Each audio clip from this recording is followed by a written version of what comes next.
Our guests in this segment are Stan Townsand and Dick Buckley from the Northeastern Oklahoma Woodturners Association. Fellas, welcome. It's good to have you here. Thank you. And we're here to kind of promote a show you got coming up, right? Right, tomorrow and Saturday. Tomorrow and Saturday. We're right on the line. Yeah, good weather. Yeah, great. It'll help. Well, I don't want to get into what they said was coming that we didn't get, but we'll talk about that later. And I want to show some things about the show from last year in a few minutes. First, you brought some examples of wood turning. They're just absolutely beautiful. And I mentioned to you this one. You said this is one of your favorites? It's one of my favorites, yes. How in the world was that done? Start with the tree. Turn it sideways and turn a bowl. It's turned round and around and a sharp tool against it, and it comes out and you sand it. But it takes an artist's eye to make it come out looking good. Kidding. Who did this? You? No, there's a card inside there. Joe Kissinger. Right, he's one of our turners, and he's pretty prolific and he's very inventive. You think you'd miss this? I've tried to get away with it and I didn't make it. Nice work. What kind of wood? I think that's sycamore. I'm not sure, but I believe it's sycamore. That is so pretty. And we have some other examples here on the front, if I could get the camera folk to kind of hone in on them. And once they do, then you can explain to us what makes them unique. Okay. In fact, I think the first one you've got there. Well, this is a simple little box for rings or whatnot. And the unique feature is it's threaded lid. And it's, on the one hand, I can understand how you got the threads on the bottom piece, but the interior threads mystifies me. I don't understand how in the world you pull that off. Dick, it's just the reverse. Oh, or Sam, stop it. Yeah. What else we got here? Well, this one is called the Bowl of Illusion. Looks like a bowl inside a bowl. And in our club, we've turned several of these. Turn that sideways so they can get different sizes, and it's quite unique. Still have there we go. There you go. Anyway, it's a cute little piece, and I didn't turn this, but I bought it from one of our turners. Mm-hmm. I like to collect things that our club members do. This one I did turn, and it's just a little box for miniature things. Just a thing to look at. This is one of our turners that's in the show this year, and that is a burl, and it's a lacquer finish. What's a burl? It's where limbs and trunk join, and it's the grain that gets mixed up in that internally. And when you're trying to split wood for a fireplace, it'll absolutely eat it's your hard axe. to split, yeah. You cannot do it. Right. You saw down through that at an angle, yeah, and then back up and get a piece of wood out of it, and then you turn a dish such as that. Well, Stan, I know you've been in the biz for a while, but Dick, you've been kind of quiet over there. How did you get involved, and how long have you been involved in wood turning? Well, I've been wood turning for quite some time, but I never really had any formal education in it. And I moved here about 1.5 years ago and ran into some wood turners and was invited to come to the club. And I was just fascinated with the variety and the skill and experience that these guys had. And what was most impressive was that they were willing to share. And they would say, Dick, you're going to hurt yourself doing it that way. Mm-hmm. Why don't you try it this way? Mm-hmm. And so I've been in a learning process for about the last 1.5 years, honing my skills. It's a wonderful club. The guys are good guys. We've got about 150 members, and I don't think there's a one of them that wouldn't help you if you ask for help. I got to tell you, I've been to shows in the past. I have a friend who just happens to work here at Rogers State, whose name is Tim. And Tim's a great person, a wonderful guy. He won't loan you money, but he's a nice kid. And he's into wood turning. You know who I'm talking about. Yep. And does great work, with all the gear. And it does take a lot of gear to get involved. What's basic? What do they need just to get started? Basically, you need a wood lathe to turn the wood, and at least one cutting tool called a gouge. And with 2 or 3 gouges and a wood lathe, you're in business. Your product grows on trees. Well, I've watched Tim's work. He does a show on wood turning that airs here. And I've watched him, and I always thought when you got a piece such as this, that you'd sand it by hand. No. You don't necessarily do that. No, you turn it real smooth and then sand it with the power sanders. And Exactly, while it's turning Yeah. in the lathe. It's fascinating stuff. When is your show again? tomorrow and Saturday. Let's take a look at some video that we have from last year's show, and if you can kind of explain to us what we're seeing. Yeah, this is a gathering of Townsends, and they're interested in woodworking, and we have about the same amount of things this year. Obviously, those last year is mostly sold, but we have a new crop this year, and some of it is quite different. That's a segmented piece that one of our turners builds. You put those pieces in there one at a time and turn and sand that, and then the wood itself is the color. Some of the pieces, that is a... So that wasn't stained? No, that's part of the wood color. Some of this is stained, but most of it is the wood color itself. Mm-hmm. There's utility pieces such as the handles and the salt and pepper shakers and the candelabra, all kinds of kitchen gorgeous. apparatus. The platters obviously are useful, and they can be used. They're used for fruit bowls. And The spiral piece, upper left, how was that done? And how was that done?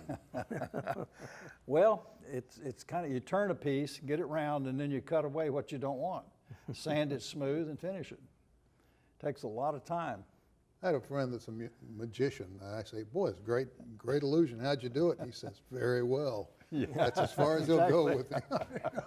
These are gorgeous pieces. Are they for sale? They are. Most of them are.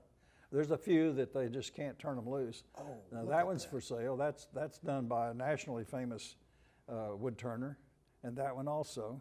And that's from one piece? Yes. That big flowery piece is a burl, where the big knots on trees. Yeah. That was a huge knot, and they sawed it off and put it and turned it, and then carved the leaves. The top of those is natural. That's what the burl looks like.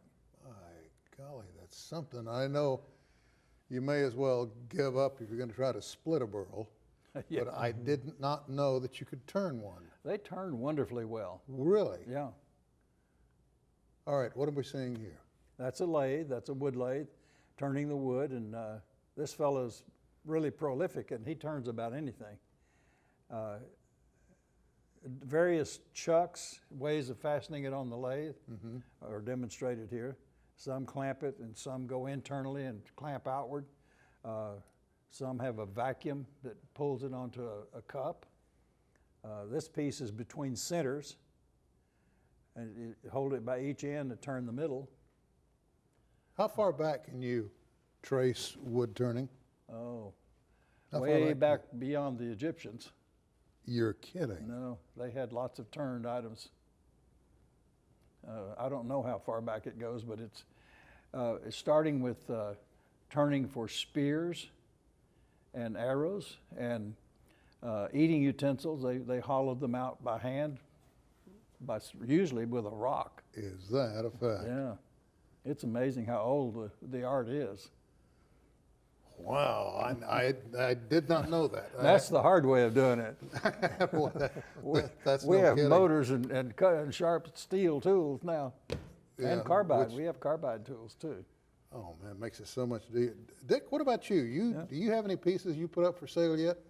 I did. I put about 10 pieces into the show.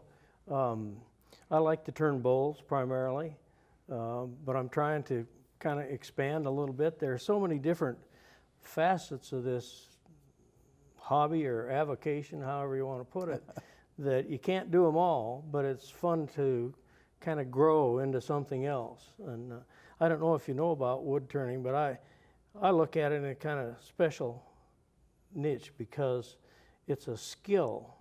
It's not just measuring and cutting, it's actually forming, and it takes a lot of skill to do this. And I look at some of the stuff these guys do, I'm just amazed at the skill. That It seems to be they more demonstrate. to me of an art It is than in anything many else, ways. because the finished product is, it's an art product, for goodness sake. Yeah, it is. Some of it's artistic, some of it's utilitarian, but it all takes a skill of holding the cutting tool properly so that it will cut a smooth surface. Otherwise, it just turns out ragged like a broken piece of firewood. Is it hard to learn, for example, and let me preface that with somebody my age, and I'm getting really long in the tooth. Could I come in, take a few lessons, and You absolutely could. We have a Learn to Turn class. It's a series of 4 classes, a week apart. And right now we have 6 people taking that class, and we're in our 2nd session tonight. And they learn what a lathe is and what a gouge is and how to handle wood. And from that they go into turning a mallet, a candelabra. They make a towel rack to put a roll of paper towels on. We practice beads and coves, and that teaches them how to control the tool. And once they learn how to control the tool, all turnings are some form of a bead or a cove. That's hard to understand, but if you turn that sideways, this is a cove and that's a bead. This is a flat bead, but it's rounded, so that's a bead. And if you learn to do that under control and turn a smooth surface, you can turn anything. Whatever your mind thinks of, you can do. well, I know when I watch it as it unfolds, and it's just a blank piece of wood, Yeah. and I think, what do they see? What do they see there? And more often than not, they'll say, oh, well, this is going to be an XYZ or whatever. And I'm going, yeah, right. But it is. And it's a magnificent process. I mean, the product itself is magnificent. But the art of getting there, the creating, the bringing it out of the wood.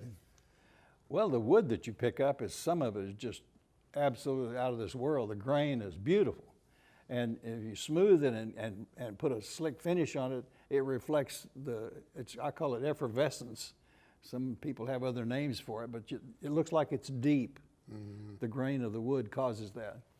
And I get a real enjoyment out of it. And you see that, and oh, if I shape it this way, that's going to really highlight the way that looks. Or you make a container for something. Sure. A lot of spices in the kitchen take containers. Okay, let's get in and plug the show again, because that's the main thrust of why we're Okay, here. starting in the morning In the morning, where? at 10117 East 50th. It's our clubhouse. Okay. And it's on right off of just north of 51st between 169 and Mingo. All right, admission? Free. Can't beat that. Can't beat it with a stick. One thing I might add about that too is we're having live demonstrations as well during that show period, so people can come in and actually watch these being turned. And you can get hooked real easy.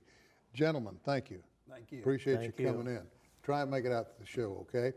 Coming up, her focus is empowerment for women who need it. You'll meet her when we come back.